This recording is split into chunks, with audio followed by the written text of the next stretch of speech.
자, 국민의힘 소식으로 넘어가겠습니다. 자, 이준석 대표 예고했던 대로 법적 대응을 실행했습니다. 자, 수해 상황을 고려해서 인터넷으로 접수했다고 했는데 비대위 전환 효력 정지 가처분 신청을 냈습니다. 근데 김근식 실장님 포함해서 많은 분들이 이제 법적 대응은 안 하는 게 좋겠다 이런 만류도 하셨다 이렇게 말씀을 해주셨는데 이준석 대표가 이렇게 결정을 내린 배경 어떻게 보십니까? 우선 이제 저도 이리저리 이제 소통을 하면서 사실은 그 용기 있는 마무리를 좀 하는 게 좋다. 특히 정치인으로서 앞으로 이 지금의 위기를 어떻게 극복하고 보다 나은 정치인으로서의 미래를 기약할 수 있는가를 생각해 주기를 바랬는데요. 저는 이제 제가 설득을 했을 때 이준석 대표가 이 가처분 신청만큼 하겠다라고 강력하게 이야기를 했을 때 제가 이해하는 바로는 역사에 기록을 남기고 싶다는 말을 제가 들었습니다. 아, 기록을 남기고 싶다. 그러니까 지금 이 비대위로의 전환 과정이 이준석 대표가 생각할 때는 상당히 억지스럽고 상당히 모순투성이고 절차상 상당히 큰 하자가 있기 때문에 그리고 그 당원들의 정당한 투표를 통해 선출된 당 대표가 그런 절차상 하자와 논리적으로 말이 안 되는 절차적 강압적 그 프로세스를 통해서 쫓겨나는 행위에 대해서는 자기는 도저히 용납할 수 없다라는 것이죠. 그리고 그러한 자신의 어떤 정치적 그 정당성 그리고 법적 문제에 대한 효력을 이번에 가처분 신청이라고 하는 것을 실제로 접수를 함으로써 2022년 이 사태에 대해서 이준석은 끝까지 정당한 주장을 했다라고 하는 것을 아마 기록으로 남기고 싶은 생각이 있을 것 같아요. 저는 그건 충분히 이해가 됩니다. 저는 그래서 오케이, 저는 기록을 남기기 위해서 그 접수하는 것까지는 저는 충분히 동의할 수 있다고 보고요. 그러나 이제 접수를 오늘 했습니다만 토요일로 지금 기자회견을 잡아놓은 상태이기 때문에 그리고 이제 어제 주호영 비대위 체제가 새로 등장을 했으니까 그리고 주호영 비대위원장도 빨리 만나서 이야기를 하고 싶다는 입장을 밝힌 상황이어서 저는 이준석 대표가 출구를 찾을 수 있는 그리고 이 보수 정당의 영선의 30대 대표가 되면서 상당히 많은 혁신과 변화를 가져왔었고 대통령 선거와 지방선거의 승리를 이끄는 데 상당히 기여를 했지 않습니까? 그런 자신의 정치적 공적을 고스란히 잘 성과를 이어가기 위해서라도 이 당이 너무나 진짜 진흙탕 싸움으로 수렁으로 빠져드는 것은 좀 막아야 된다는 생각을 좀 하고 있기 때문에 이준석 대표도 요 며칠 남은 기간 동안 많은 고민들 또 주위의 조언을 들으면서 토요일 날 기자회견에서는 제가 생각할 때는 제 기대를 섞어서 말씀드린다면 아주 현명한 그리고 보수정당의 이런 젊은 대표가 정말 깔끔한 마무리를 할 수 있는 억울하지만 그 희생을 자기가 감내하겠다고 하는 그리고 당의 안정을 위해서 물러서겠다고 하는 저는 용단을 내릴 수도 있지 않을까 하는 기대를 가져봅니다. 중요한 말씀을 해주셔서 기록을 남기고 싶다 이렇게 얘기를 해서 오늘 가처분 신청을 접수를 한 상황이고요. 근데 지금 기대를 섞어서 말씀을 해주셨는데 그러면 13일 대국민 기자회견이 예정돼 있고 그 전에 이제 주호영 비대위원장이 어떻게든 이준석 대표를 만나서 설득을 해보겠다 이렇게 얘기를 했거든요. 그럼 뭔가의 카드를 제시하고 이준석 대표가 이 가처분 신청을 철회할 가능성도 있다고 보시는 건가요? 뭐 이렇게 서로 거래를 하는 것은 적절치 않습니다만 그 우리 서병수 전당대회 준비위원장, 서병수 전국위원장도 이야기했습니다만 명예로운 퇴진의 출구를 이야기했지 않습니까? 저는 근데 명예로운 퇴진을 넘어서서 이준석 대표에게는 지금 그 비대위에서 할 수 있는 것은 명예로운 복귀가 가능한 저런 해법이 있다고 생각해요. 그러니까 명예롭게 물러나라, 그냥 가라라고만 이야기할 게 아니라 명예롭게 돌아올 수 있는 길을 서로 합의할 수 있지 않을까. 예컨대 지금 당원권 6개월 정지로 되어 있습니다만 6개월 당원권 정지라는 것을 새로 등장한 비대위 체제에서 이제는 이준석 대표도 그리고 윤핵관도 이 갈등에 같은 공동의 책임이 있기 때문에 이것들을 다 말끔히 정리하는 과정에서 당원권 정지라고 하는 이 징계도 사실 직권으로 효력을 정지할 수 있다고 생각합니다. 하나 제가 개인적인 아닙니다. 그리고 또 하나는 지금 전당대 시기를 놓고 당내 이견이 있습니다만 제가 알기로는 주호영 비대위원장은 전당대회를 가능한 뒤로 미루는 걸로 생각을 하고 있고 그렇다면 내년 초로 예상되는 전당대회라고 한다면 지금 6개월 당원권 정지 효력이 정지된다고 한다면 당당하게 그러면 다음 전당대회 때 공식적으로는 출마할 자격이 있는 겁니다. 출마를 해서 그러면 당원과 국민들에게 정말 이번 사태에 대해서 이준석 대표가 잘했는지 잘못했는지에 대한 정치적 제기가 가능한 것에 대해서 국민들과 당원들께 물어볼 수 있는 거거든요. 저는 그 퇴로를 열어줘야 된다고 생각을 합니다. 그렇기 때문에 당원권 정지라는 이 징계를 효력을 어떻게 할 것인가에 대한 하나의 안이 있고 그다음에 전당대회 시기를 내년으로 미룰 경우에 이준석 대표의 출마의 길을 열어줌으로써 아까 말씀드린 명예로운 퇴진을 넘어서서 명예로운 복귀의 가능성을 두고 주호영 위원장과 이준석 대표가 허심탄회하게 이야기를 한다면 예. 저는 가능한 길도 열리지 않을까 생각합니다. 예, 김근식 교수님이 좀 기대 섞인 이런 전망을 내주셨는데 김성희 소장님 좀 멀찍이서 보실 수 있으니까요. 명예로운 퇴진을 넘어서 이제 복귀 이런 가능성을 국민의힘 내에서 제시하고 이런 협상이 가능할 거라고 보십니까? 안 되겠죠. 안 될 거라고 보십니까? 그러니까 뭐 제가 이준석 대표를 빈대에 비유하는 것은 아니지만 어쨌거나 지금 가장 잘 어울리는 속담은 빈대 잡자고 초가삼간 태우는 건데요. 윤핵관들이 특히나 대통령의 내부 총질 문자 이후로 당사에 말 그대로 불을 지르고 있는 겁니다. 화염방사기를 들고 이준석 대표를 내쫓기 위해서는 어쩔 수 없다라는 마음으로 하는 거니까 여러분들이 이해해달라고 그러고 불을 막 지르고 있는 거예요. 근데 지금 이런 상태인데 이제 와서 이준석 대표와 화해하겠습니다라는 얘기가 나올까요? 저는 불가능하다라고 생각하고요.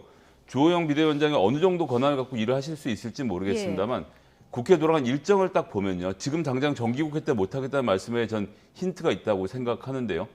가장 중요한 것, 즉 원내대표에게도 그렇고 국회에게도 그렇고 가장 여당에게 중요한 것은 11월 말에 있는 예산 통과입니다. 예산안까지 통과가 되면 사실은 12월은 법안 통과든 그렇게 큰 일이 없거든요. 그렇다라고 한다면 11월 말까지의 정기국회 특히 예산 통과를 맞춰놓고 그 직후에 그럼 권성동 의원도 원내대표 사퇴하기가 굉장히 편해지고요. 후보 등록을 12월에 받는 거죠. 네. 그런 그림이 만들어지면 이준석 대표의 출마를 막으면서 비대위가 활동할 기간을 열어놓으면서 내년 초에 새로운 당대표를 뽑는 식으로 즉 이준석 대표를 배제한 윤핵관들이 바라는 방식의 당대표 선출에 주호영 의원이 원하고 있는 비대위원으로서의 일정 기간 동안 활동 특히나 지금 혁신을 그냥 뒀지 않습니까? 예. 이 혁신의 결과물을 비대위가 가져가면서 정당 혁신의 일부를 이루고 12월에 전당대회를 준비하는 방식으로 이준석 대표를 배제하지 않겠나 이렇게 좀 예측을 해보겠습니다. 알겠습니다. 이 주호영 의원의 오늘 그 전당대회 관련 발언 조금 이따 들어보고 하나만 더 여쭤보면 이준석 대표가 주장하는 거는 이제 비대위가 출범해서 내가 당 대표로 복귀하는 길을 막아버리면 이건 회복할 수 없는 피해가 발생한다 하나 하고 그리고 이 비대위 전환 과정에서 절차적 하자 이 두 가지를 다퉈보겠다 이런 입장인데 앞서 이제 이 철회할 가능성도 있다 이렇게 전망을 해주셨지만 만약에 계속 가처분 신청을 고집한다고 하면 그리고 그 이후에 법원에서 인용이 된다고 하면 국민의힘은 어떻게 되는 겁니까? 걷잡을 수 없는 상황으로 되는 것이죠. 그러니까 제가 이제 이준석 대표에게 이걸 사법적 판단의 영역으로 가져가는 것보다는 정당이라고 하는 자율적 결사체 내부에서 벌어진 다툼이기 때문에 정치의 영역에서 좀 풀어야 된다는 말을 계속 하고 있는 거고요.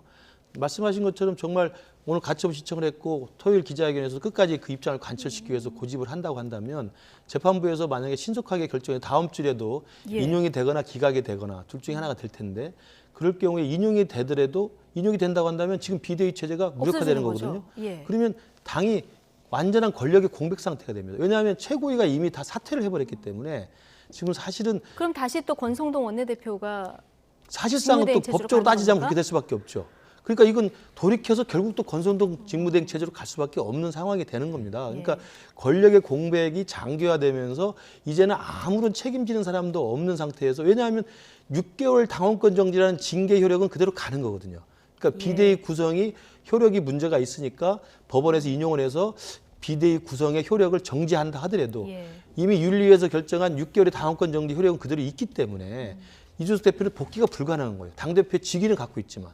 그렇다고 한다면 이 상황에서 이제 권력의 공백이 되면서 장기간의 이제 진흙탕 싸움으로 갈 수밖에 없는 게 되기 때문에 물론 사법부의 판단은 만에 하나 또 지켜봐야 되겠습니다만 그런 저는 정말 정당으로서는 특히 집권 여당 아닙니까? 집권 여당이 대통령이 임기를 시작해서 지금 3개월도 안 됐는데 지지율 20%대로 지금 하락하고 있는 추세에서 집권 여당이 어떻게든 윤석열 정부의 성공을 위해서 도움을 주고 서로 힘을 합치고 그 서로 국정 운영에 동력을 만들어줘야 되는데 이렇게 끝없는 나락으로 떨어지면 어떡하겠습니까? 아마 그런 저는 흐름이 하나 있기 때문에 저는 판단을 하기를 바라고요. 만약 기각이 될 경우는 이준석 대표한테도 상당히 정치적 타격이 크죠. 기각이 되면 그 다음에는 회복할 수 없는 정치적 그 미아가 될 수도 있습니다. 그런 상황이기 때문에 저는 이준석 대표가 지금 고민을 많이 하고 있을 것으로 어느 쪽 결론이 내려지든 이 상황을 모두 잘 알고 있는 이준석 대표이기 때문에 특히 또 당 대표이기도 하니까 이런 상황을 고려해서 그 가처분 신청을 취소할 수도 있다. 김군식 교수님이 자, 이렇게 전망도 해주셨는데요. 어쨌든 이미 비대위로 전환이 된 국민의힘. 그런데 비대위의 성격 또 존속 기간을 두고 당내 의견은 여전히 분분합니다. 주호영 비대위원장은 전당대회 준비를 위한 실무형 비대위에는 선을 그었죠. 이 발언 듣고 오시죠. 혹시 비대위원 구성 관련해서 좀 생각해 두신 외부 인사가 있는지. 이제 추천도 들어오고 있고 뭐 이래서 오늘 내일 그 일에 집중하려고 합니다. 그 비대위원 그다음에 우리 그 비서실 보좌역 뭐 이런 인선에 오늘 주력할 생각입니다. 이준석 대표와는 연락을 해보셨나요? 언제쯤 만날 건지. 다각도로 접촉 노력을 하고 있습니다. 당 일부에서는 실무적으로 짧게도 가능하다, 빠르게 안정화를 시켜야 된다라는 목소리도 있습니다. 그래서 어제 기자회견 그 얘기 주셨던 거에서 변함이 없으신지. 아니, 그러면 비대위를 할 거 뭐 있어요? 선거관리위원회를 구성해가 하면 되지. 네. 자, 그럴 거면 선거관리위원회를 구성하면 되지. 이런 불편한 기색도 살짝 느껴지는 발언 듣고 오셨는데, 자, 혁신형 관리 비대위 이거 어떤 형태로 좀 이해를 해야 될까요? 그러니까 혁신형이냐 관령이냐 가지고 네. 이제 서로 의견이 있었습니다만 그걸 결합한 모양으로 혁신형 관리 비대위라고 이야기하는데, 왜냐하면 비대위는 당원 당규상 비상 상황에 출범한 지도 체제이기 때문에 빨리 비상 상황이 종결되면 정상적인 전당대회를 거쳐서 정상적인 지도부를 선출하게 돼 있습니다. 그렇기 때문에 전당대회 준비를 하는 것은 기본적인 임무입니다. 그렇기 때문에 전당대회 준비를 한다는 비대위의 본래 임무와 목표를 생각하면 관령이라는 것을 기본적으로 갖고 있는 소명이죠. 그러나 그 관리만을 위한, 아까 말한 것처럼 전당대회 준비만을 위한 일종의 전당대회 준비위원회 같은 전준위 같은 성격의 비대위는 아니라는 이야기가 바로 예. 혁신형에 담겨 있기 때문에 혁신형은 좀 다양한 의미를 담고 있다고 생각합니다.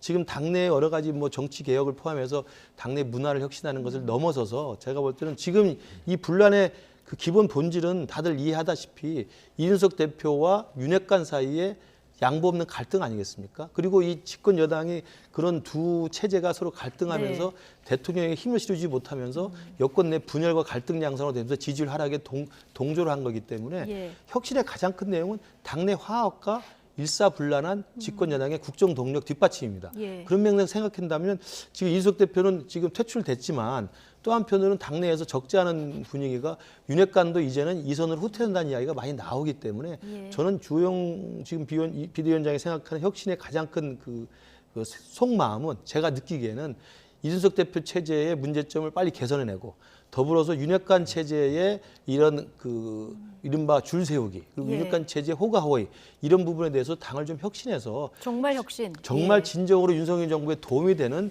집권 여당의 국정 뒷받침을 하자. 네. 아마 이런 것들을 해야 되기 때문에 다소 시간이 걸리더라도 그런 내부 체제 정비의 시간을 좀 충분히 갖고 가야 한다고 생각합니다. 알겠습니다.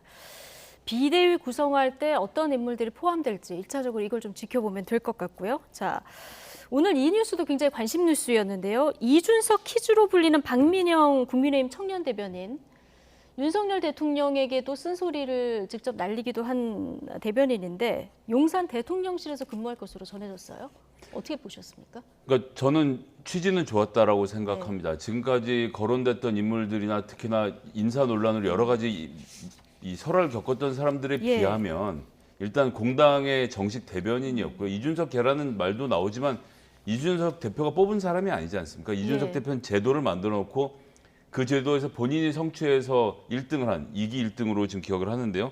그런 사람이어서 현재 대통령실 결과는 좀 다르다는 점에서 저는 약간의 희망을 봤는데 예. 뽑아 놓자마자 대통령실에서 그냥 직원 뽑은 거지 대변인 뽑은 거 아니다. 늘 그리고 해명이 논란이군요. 예, 예. 연단에 올릴 계획도 없다. 이런 하나마나한 네. 해서 아무에게도 도움이 되지 않는 이야기를 굳이 갖다 붙이는 이유를 잘 모르겠고요. 어쨌든 박민영 대변인이 그 했던 쓴소리에 대해서 뭐 조선일보 보도에도 있었습니다만 대통령이 굉장히 대노했다고 했음에도 불구하고 대통령실에 기용한 것 이것 자체가 대통령이 지금 변하려고 하는 의지를 보여주신 대목이라고 생각하기 때문에 예. 조화를 이뤄서 잘 활동을 했으면 좋겠습니다. 예. 그러니까요. 어쨌든 아무도 대통령한테 쓴소리를 못할 때 그때 아마 인사 관련한 네. 대응에 대해서 쓴소리를 했었는데 이 청년 대변인 발탁을 김성회 소장님께서는 굉장히 긍정적으로 본다. 다만 대통령실의 대응이 또 문제였다 이렇게 보셨는데 자 어쨌든 이준석 그 대표하고도 친분이 있다, 친하다 이렇게 알려졌기 때문에 배신한 것 아니냐 뭐 이런 네. 기사들도 나오다 보니까 박민영 대변인은 나는 사람에 충성한 적 없으니까 배신한 적이 없다 이렇게 얘기했고요. 이준석 대표도 충성을 받지 않았으니까 배신도 아니다 이렇게 잘 얘기를 했는데 자 이준석 대표의 저 마지막 말이요. 젊음이란 자유의 저 오타 아닙니다. 몸이 아니면 행복할 수가 없는데 이 얘기를 저 일부러 오타 아닌 오타를 SNS 글에 담았거든요. 어떻게 보십니까? 또 모르겠습니다. 그러니까 이 일부러 이제 맞춤법을 틀리게 쓴 것에 어떤 정치적 의도가 있는지 확인할 길은 없습니다만 정상적인 철자로 쓸 수 있음에도 불구하고 일부러 이제 좀 틀리게 쓴 것 같은 느낌이 있지 않습니까? 예. 그래서 아마 이제 가는 길을 축하해주고 그다음에 배신도 아니고 그리고 가서 열심히 해보라는 이야기를 하지만 잘 안 될 거라고 하는 일종의 좀 그 비아냥을 이렇게 좀 섞어 쓴 게 아닌가라는 좀 개인적인 해석을 해봅니다. 이게 이제 이준석 대표다운 이제 예. 일종의 좀 비꼬기라고 할까요? 이렇게 저 개인적인 해석하는데 뭐 모르겠습니다. 속마음은 모르겠습니다만 그렇지 않고서야 갑자기 저렇게 저 부분만 철자를 틀리게 쓸 리가 없지 않겠습니까? 자유의 몸이 아니다라고 하는 것들을 우회적으로 나타내려고 했던 것 같기도 하고 저는 그럼에도 불구하고 아까 김성희 소장이 말씀하신 것처럼 박민영 대변인을 이번에 휴가가 끝나고 대통령이 국민의 관점이라고 하는 국민의 눈높이라는 이야기를 굉장히 강조하는 상황에서 본인에게 쓴소리를 했던 사람의 대표적인 인사를 대통령실로 모셔갔다라고 하는 것은 저는 긍정적인 시그널로 생각을 하고요. 네. 대통령실의 대응 자체는 제가 볼 때 아직도 시스템이 제대로 돌아가지 않는지 굳이 뭐 연달에 세우지 않겠다는 이야기를 하는 정말 안 제가 해도 될 얘기를 이해가 할 수 없는 이야기들인데요. 이제 그런 것들도 사실은 좀 박민영 대변인이 가서 조금 역할을 했으면 좋겠고 또 하나는 이제 저가 지적하고 싶은 것은 그것 플러스 이것이 배신이 아니니 이런 이야기가 나오는 것 자체가 제가 볼 때는 이준석 대표를 지지하는 분들의 제가 볼 때는 좀 신중해야 될 좀 예. 고쳐야 될 태도라고 생각합니다. 이른바 팬덤 문화라고 하는 것이 이재명 의원한테도 지금 그 팬덤 강성 문화가 굉장히 많은 지적이 됩니다만 이준석 대표를 지지하는 젊은 층들이 많이 있습니다. 네. 그러나 저도 페이스북이나 제 글을 이야기하면 이준석 대표를 좀 지적하는 글이 쓰면 댓글이 굉장히 날카로운 댓글이 많아요. 이제 이런 것들은 뭐냐면 이준석 대표를 지지하긴 합니다만 지지한다고 해서 너무나 맹목적으로 이준석 대표에 대해서 강성 팬덤 문화가 형성되는 것은 이준석 대표에게도 도움이 되지 않습니다. 예. 박민영 대변인에게 대해서 이준석 대표도 배신이 아니라고 이야기를 하는 마당인데 배신자란 낙인을 왜 그 팬덤들이 찍습니까? 네. 이런 것들은 여나 야나 진보나 보수나 이런 좀 극렬한 팬덤 문화는 서로 자제하는 것이 도움이 된다고 생각합니다. 예, 여야 막론하고. 네네. 예. 이 와중에 눈에 띄는 여론조사가 있어서 하나 소개해드리겠습니다. 비대위 이후에 구성될 차기 지도부가 누가 될 것인가, 당대표가 누가 될 것인가 굉장히 관심인데 차기 당대표 적합도에서요. 유승민 전 의원이 1위, 이준석 전 대표가 2위를 기록했는데 연령별로 보면은 유승민 의원이 40, 50대에서 강세고요. 이준석 대표는 30대, 20대에서 높은 지지율을 보이는 것으로 나타났습니다. 이 여론 추이 어떻게 해석해야 될까요?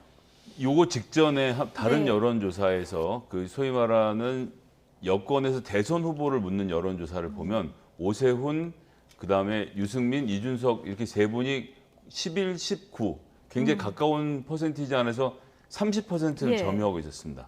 그런데 이제 그 여론조사에서 특이했던 것은 국민의힘 지지자들을 범위를 좁히면요. 여전히 이준석 대표는 굉장히 숫자가 오세훈 시장하고 둘은 잘 나오는데 유승민 의원 같은 경우는 국민의힘으로 범위를 좁히면 상당히 지지율이 줄어들죠. 떨어집니다. 예. 그래서 지금 저 여론조사 결과도 사실은 뭐 이제 샘플 수가 적어지기 때문에 그렇게까지 의미를 부여할 것은 아니겠습니다만 네. 저 결과 자체는 이제 당원의 지지를 전폭적으로 받고 있는 것은 아닐 것으로 제가 예측한다는 측면에서 좀 한 번 더 볼 필요가 있을 것 같고요. 유승민, 이준석 조가 결합을 해서 뛰어들 경우에 이제 어떤 결과를 만들 것인가에 대해서 우리가 좀 생각해 볼 수는 있는데 유승민 의원께는 정말 죄송한 말씀입니다만 내가 이준석계다라고 이제 관계가 역전되는 상태에서는 저는 의미가 있을 거라고 보는데 여전히 내가 이준석을 구하겠다라는 태도로는 저 결과가 계속 이어지진 않을 것 같습니다. 이 여론조사 흐름이 계속 이어질 것 네. 같지는 않다. 자, 유승민 전 의원이요. 지난 7일 이준석 대표 체제에서 이제 비대위 전환 체제가 당에서 한참 논의될 때 SNS에 스웨덴 팝그룹 아바의 치키티타라는 노래를 공유를 했습니다. 노래 가사를 보면은 항상 당당했던 너인데 깃털 하나가 부러진 것만 같다. 예전처럼 다시 한번 도전해 보는 거야. 새로운 노래를 불러줘. 아, 우리 PD가 센스 있게 또 노래를 틀어줬는데 김부식 교수님 이 노래 아십니까? 예, 저희 때 뭐 네. 한참 유행했던 팝송 중에 하나인데요. 저는 유승민 의원이 이런 노래를 이제 그 SNS에 공유를 하면서 간접적으로 이제 고통을 당하고 있는 이준석 대표를 응원한 걸로 해석이 되는데요. 저는 뭐 유승민 의원으로부터 이준석 대표가 정치를 사실은 배웠고 예.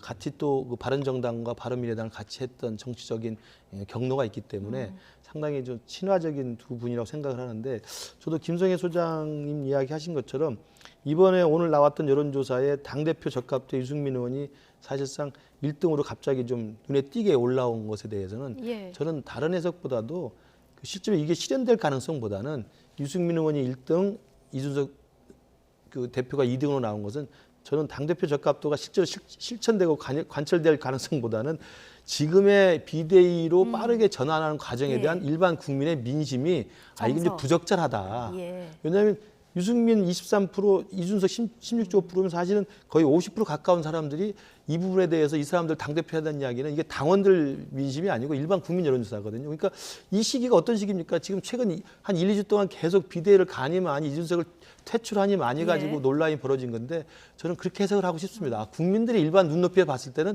지금의 이런 윤핵관이 앞세우는 비대위로의 전환 과정이 굉장히 부당하다는 이야기를 이 두 분에 대한, 두 명에 대한 지지도로 간 게 아닌가. 이준석 대표에 대한 지지도는 어차피 지난 6개월 정지 예. 이후에 전국을 순회하면서 지지도가 일정 정도 유지가 됐었거든요. 근데 사실은 이제 유승민 대표가 갑자기 튀어나온 것은 제가 볼 때 유승민 대표 개인에 대한 당대표의 어떤 그 실제적인 호감도라기보다는 지금의 국민의힘 내부 분란에 네. 대한 국민들이 좀 따가운 시선이 간접적으로 드러난 게 아닌가 저는 개인적으로 그렇게 생각합니다. 알겠습니다. 오늘 국민의힘 여러 상황에 대한 설명 중에서 이준석 대표 가처분 신청에 대해서 김근식 실장님이 취소 가능성 언급한 이 부분이 가장 눈에 띄는데 한번 준말을 지켜보도록 하겠습니다.